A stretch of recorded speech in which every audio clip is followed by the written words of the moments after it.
Hi everyone, my name is Ravish and I teach philosophy and literature, and welcome to yet another lecture series on the literary theory and criticism. In the previous video we have already covered new criticism. We have seen Vincent Bradley, we have seen Clint Brooks, we have already covered T.S. Eliot and all his works.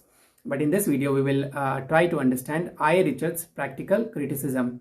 So in the first part of this video we will understand why practical criticism was written. Why did I. Richard write this practical criticism? What was the reason behind writing this one? And in the next part of this video we will understand the techniques of understanding poetry in practical criticism.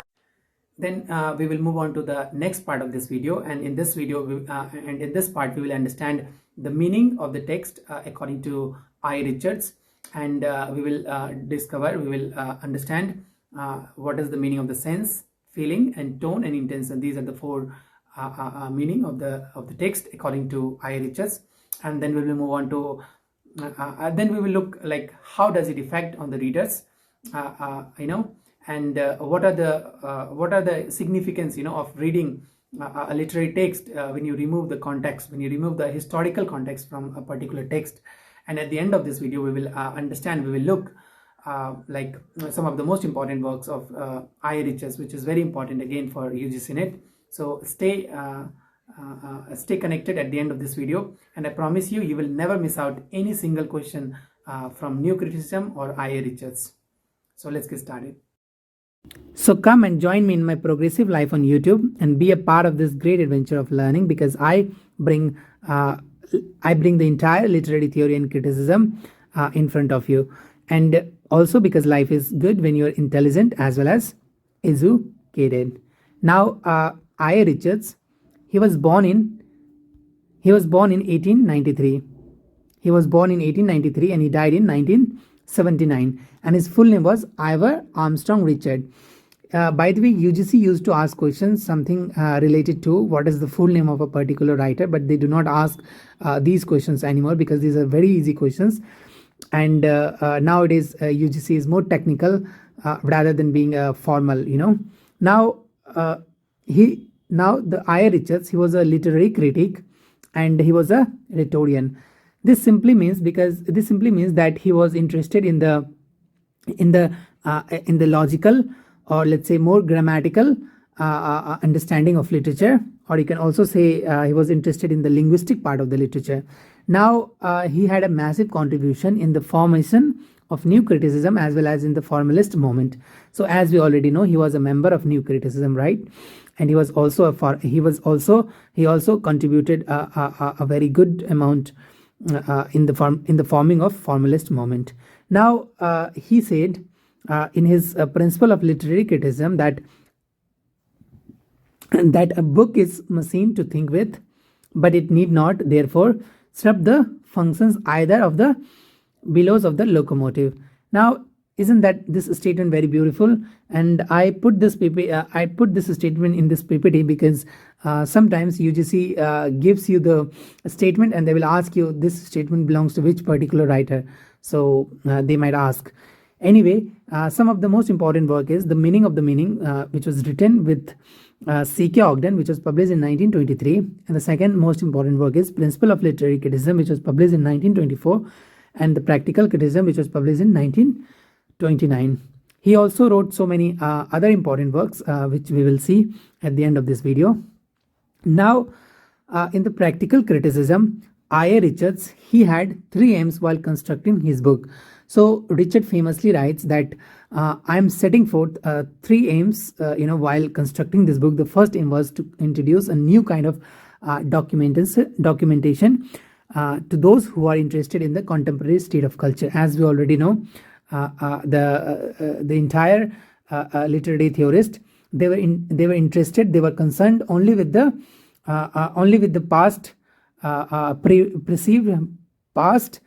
preconceived notion of understanding literature. They were interested in the classical way of understanding literature because it was less scientific. It was not a scientific way. It was not a pragmatic way. So he says that I'm making a new documentation. I'm bringing a new documentation that will be more rely upon the contemporary state of culture. Now, the second aim was to provide a new techniques for those who wish to discover for themselves what they think and feel about the poetry, and whether they should like the poetry and whether they shouldn't like the poetry. So the new technique would deliver a kind of different notion altogether, and it will give the reader a new and scientific and pragmatic way of understanding the poetry. And the third aim was to prepare the way for educational methods more effective. So I. Richards' practical criticism is basically an elongated summary of an experiment performed on the undergraduate students at Oxford. So he was a professor at Oxford, and he was interested in understanding a poem without its historical background. So what he did, he made an experiment and he gave a poem. He gave a poem of William Longfellow's, and he asked his student to analyze this poem without having the title of the poem, without knowing the author who wrote this particular poem, or without giving them the historical background, without giving them the historical context of that poem. So he was interested to know how the students would react, how the student would analyze a particular poem that has no historical background, that does not have any title, that does not have any particular historical context in it. So the reason behind doing this experiment was to understand. He wanted to treat literary text as a behavior of external phenomenon without any reference to the mental state, which is an internal phenomenon, right? So let's understand this way. Let's say you are reading a T.S. Eliot. You are reading a work of T.S. Eliot. For instance, you are reading the Portrait of a Lady, or let's say the love song of J. Alfred Prufrock, or let's say any poem of T.S. Eliot. But once you understand, once you know that this poem is written by T.S. Eliot, then it's automatically gives you some sense of idea that it must be a great poem. It must be a poem of the modern age. It must be a poem. You will know unbiasedly, even unbiasedly or biasedly, you can say that you will understand that poem from the poet's perspective, and there will always be some kind of biasness of your preference to that particular poet. So he wanted to remove all of it. I. Richards was interested to remove all of it, and he wanted to understand the poem without knowing the poet, without understanding the historical background, without understanding the literal background of that particular poem, of any particular poem. So this is why he wanted to understand. This is why he wanted to write this new this book called Practical Criticism, to understand the new way to more scientific way, or more let's say objective approach towards poetry. Now, in Practical Criticism, he talks about the techniques of practical criticism in his book. So what are the techniques? So he said that an objective approach rather than the subjective approach. So he was interested in the scientific research. In scientific research, we have objective research, right?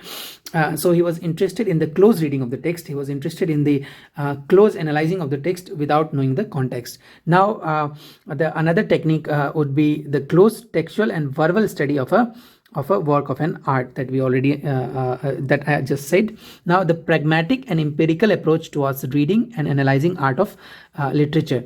So pragmatic and empirical, which is basically means more and more scientific way to approach a literary work or an art.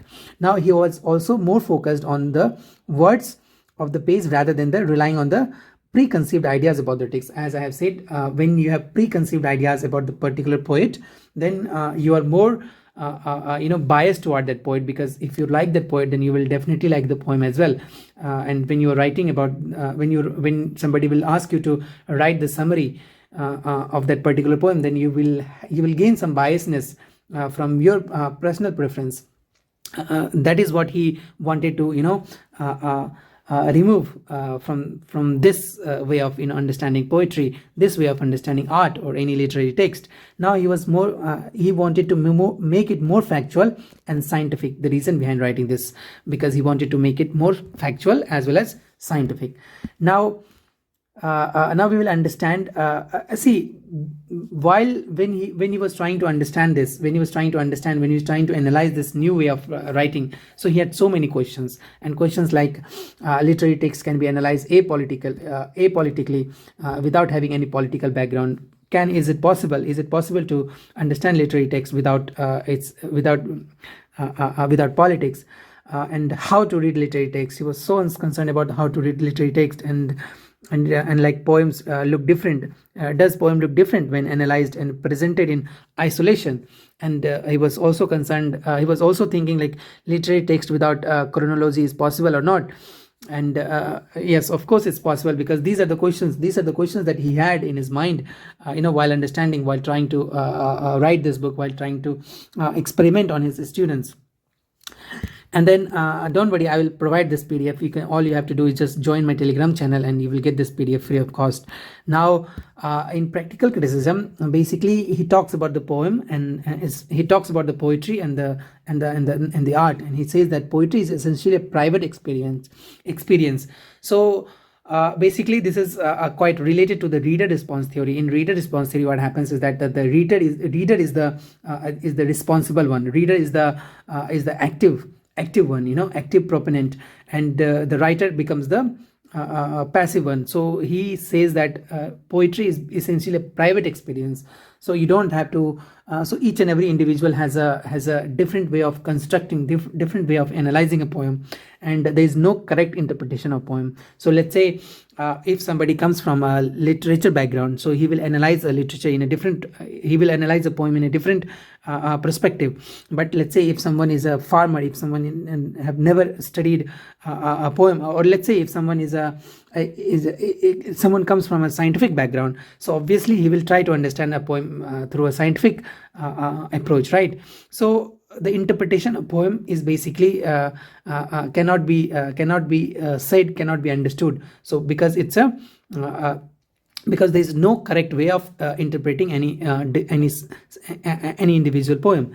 Now, Richard defines a poet is one who can channel his experience and connect his disconnects impulses into the single order response. So basically, according to him, a poet is basically who channels his experience and accumulates all these thoughts into one single order, and write something that is poet, according to I. Richards. Now, a poetic experience, poetic experiences are a transient event in the individual consciousness, and are private and isolated, and always threaten to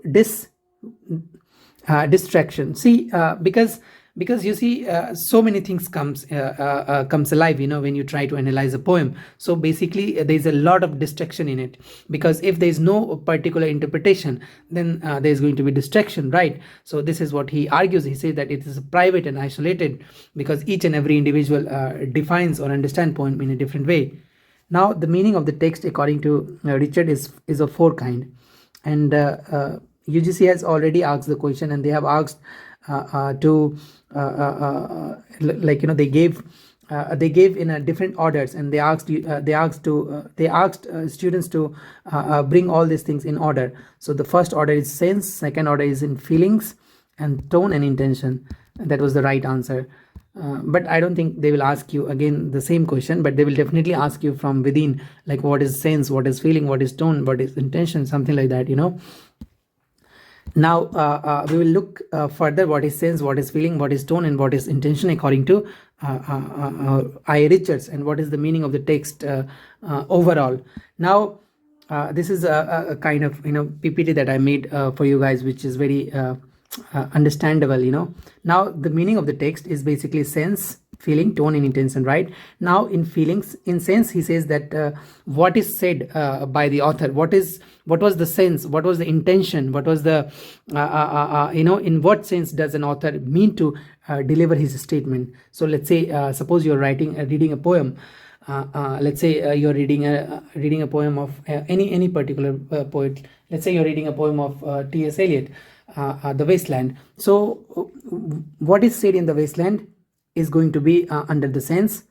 In what sense does T.S. Eliot wants to deliver his poem? So what was the sense behind writing this particular poem? Now comes the feeling. So when you sense something, when you understand what is written there, when you analyze something what is written there, then your feeling comes over, and then you desire to know, your attitude comes in, and then your emotions, your feelings, your everything that is connected with your feelings, comes in it, and then you try to understand the feelings of a writer, what he wants to perpetrate, what he wants to bring forth, from his poems. Now comes the tone. So in the tone we understand the political, historical, or metaphysical. What kind of tone does a writer wants to say, does a writer wants to deliver? So if you read so as I gave you an example of T.S. Eliot's The Wasteland, so the beginning of The Wasteland starts from April is the cruelest month. So here the tone, you see, the tone of the writer is it becomes the April, because basically we understand that April is a beautiful month, because in this month the flowers bloom. In this month there's a sunrise. In this month there's a lot of blooming, and a lot of beautiful things happening. But according to T.S. Eliot, April is the cruelest month. Which is very ironic statement, right? So he said, understand the tone. The reader when a reader reads a text, then then the third thing that happens is the tone. He try to understand, he grasp. The reader is trying to grasp the tone of the particular poem. As I gave you an example, the April is the coolest month. So that is a tone. That is the tone that T.S. Eliot set forth for his readers. So it could be political. Of course, it is a political one. T.S. Eliot's The Wasteland is a political one. It has also a historical background, and as well as it has a metaphorical background. Now, attitude towards the reader. So there is also a tone which is given, which is formulated, which is present in the text. Right now, the intention. What is the intention at the end? At the end of the analyzing the poem, we understand what is the intention. What was the aim to deliver? What did let's say, what did Eliot wanted to deliver? From his poem, The Wasteland, or what was the end result? What did you understand? What did the reader understand the poem? How did the reader understand the poem? How did the reader interpret the poem? So all these things, sense, feeling, tone, and intention, is basically the literal meaning of the text according to I. Richards. Let's say, see, if you are not understanding this particular work, then please go and watch this video again, because this is very important and this is very complex thing to understand. Now he also gave a theory of language in his work, Practical Criticism, and he said that the language has two kind of uses. The first uses is a scientific language, and second is an emotive language. So one use of language is that deals with emotions, and the other one that deals with the scientific facts. And in scientific language, we see the absence of fiction. There is no fiction in it. If a statement is there, if a statement in a poem is there, then that could be a scientific truth. That could be a non-fiction, which is an absence of fiction, and it's going to be empirical truth, which I said the scientific truth, and it's going to be a logical reference. So if you put your logic in that particular statement, then it's going to be very logical. But on the other hand, there is an emotive language, and that does not have any language or truth requires, any logical truth requires. Like, let's say, if I say that that a flower is a very let's say flower is a very let's say any statement we can say that a woman looks similar to the moon. That is again very emotive language, right? That becomes emotive language, because a woman cannot be similar to the moon, right? Because moon is a different object, and woman is a subject here.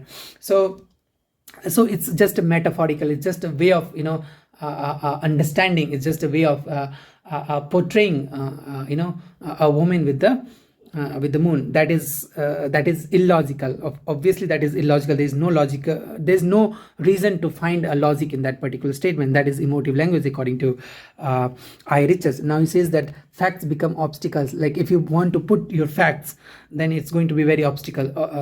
It's not going to stay, because let's say if I say obviously a woman looks like a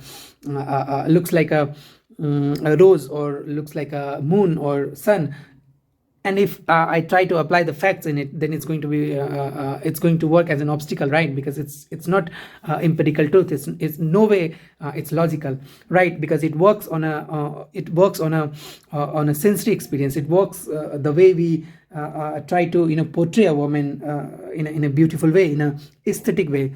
Now another, he said that it could be either true or false. So the statement, if when we are analyzing poem, and when we come to the emotive language, then it could either be true, it could either be false. So we do not have to analyze, we do not have to check the facts, we do not have to bring logic in an emotive language.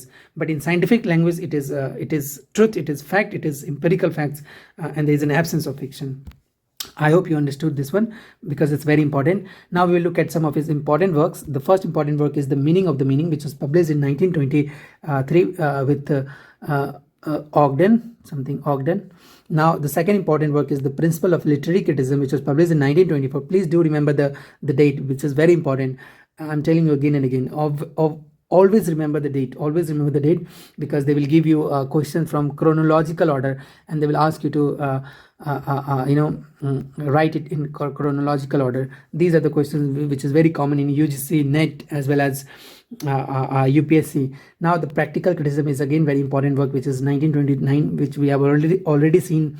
Now Science and Poetry, then Coleridge and on Imagination. So he also wrote this, again becomes a very important work, because many critics believe that I. Richard was the predecessor of the Coleridge, because Coleridge has also given a beautiful explanation of poetry, reading poetry in Biographia Literaria, and after Coleridge someone has written something beautiful, then it was I. Richards. That's why he's very important. Now the Menace of the Mind, next important work is The Philosophy of Rhetoric, and last one is Speculative Instruments. I hope you find this video useful. Please do share it with your friends, whoever is in need, because it's all free of cost. And as I said, I'm making a video in the Complete Literary Theory and Criticism for free, and you can also get the PDF in my Telegram channel. So thanks for watching. See you in the next one.